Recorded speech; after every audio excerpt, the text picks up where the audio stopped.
Kisah David Febriansyah, 18, siswa SMAN 1 Bukit Tinggi, viral di media sosial setelah dijemput oleh Rektor Institut Teknologi Bandung, Profesor Tata Cipta Dirgantara.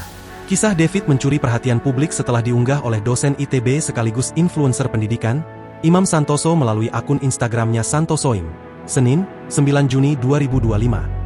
Diketahui, David diterima di Sekolah Teknik Elektro dan Informatika. Sosoknya adalah satu-satunya anak dari Kecamatan Malala yang lolos seleksi nasional berdasarkan prestasi. Dalam video yang diunggah Imam Santoso menunjukkan kedatangan Rektor ITB ke tempat tinggal David. David terlihat terkejut saat mengetahui dijemput oleh sang rektor. Diarak rektor di lereng Gunung Singgalang, Sumatera Barat. David dari SMAN 1 Bukit Tinggi keterima STEI, tremor, tahu ada Pak Rektor, tulis Imam Santoso. Orang tua David, Julimar dan Doni Afrijal, langsung menyambut kedatangan sosok penting dari ITB tersebut. Bahkan, istri Rektor ITB langsung memeluk ibunda David. Keduanya menangis di hadapan Rektor ITB tersebut.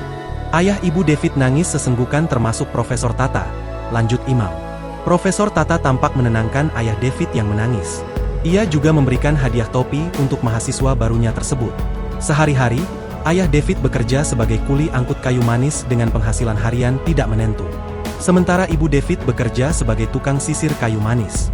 Kabar David diterima di ITB membuat warga satu kampungnya bangga. Bahkan, para warga turut bergotong royong membantu biaya keberangkatan David ke Bandung melalui iuran sukarela. David keterima ITB bikin bangga sekampung. Penduduk patungan bantu David, 50.000, 100.000, dan seterusnya, sambung Imam.